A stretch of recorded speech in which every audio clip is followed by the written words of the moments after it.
Well, he's the fire marshal in Wayne, Stephen, and based on his years of experience, he says that he's pretty sure that this explosion was caused by natural gas, and he's figured out exactly what happened, but he doesn't have the final say. It was another horrific explosion that dominated the TV airways for days. In December of 2010, Frank's Furniture in Wayne was rocked by a blast that left 2 people dead and the store owner seriously burned. That was more than 2 years ago, and the Michigan Public Service Commission still has not issued a final report on the cause. But Wayne Fire Marshal John Adams says he knows what caused it, and it only took him a few days to reach his conclusion. Once he determined there was nothing inside the building to cause such a violent explosion, it pointed to one thing. Now it really steered itself toward natural gas as being the only reasonable explanation for such an explosion to occur. And before long, Adams also knew how the gas explosion happened. At one point, there was a fence on this property. Adams says when they put the posts into the ground, the downward pressure broke a gas line. And right next to that high-pressure gas line was a 40-year-old sewer. Now you have that gas which is flowing excessively at that point and has to go somewhere. And it typically will take the path of least resistance. Adams says the path of least resistance was the sewer line, which filled the building with explosive natural gas. Because gas is lighter than air, it rose to the top of the store and filled the building. The heating and cooling system was on the roof.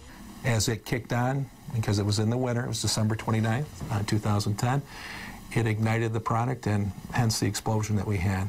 When they manufacture natural gas, they put a chemical in it that smells like rotten eggs. So if there's a leak, you'll smell it and get to safety. So why didn't that happen with this furniture store in Wayne? Under unique conditions, in this where it was forced into the ground, and the ground acts as a scrubber, separating that additive that was applied to the natural gas. But if the fire marshal figured out what caused this in a few days, why are we still waiting for the Public Service Commission's final word on the cause 2 years later?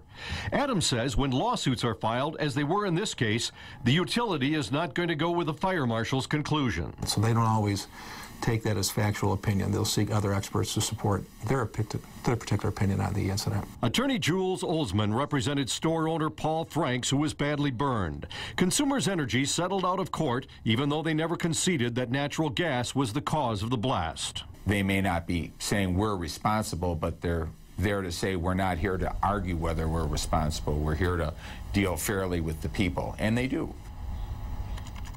Olsman says he thinks we're likely to see more of these deadly explosions because he thinks the utility infrastructure is really old. He says people worry about the interplay between the utilities and these government agencies that investigate and the veracity of their reports. For that reason, in his opinion, these investigations should be open to the public from the very beginning. Yeah, sounds scary. Now, we thought this 2 years was a long time, but you tell us there's an even older open investigation on a very similar explosion? There was a house explosion in East Point, and it's been 3 years. We still haven't gotten a final report. So it was unusual for them to come out today and say preliminary natural gas.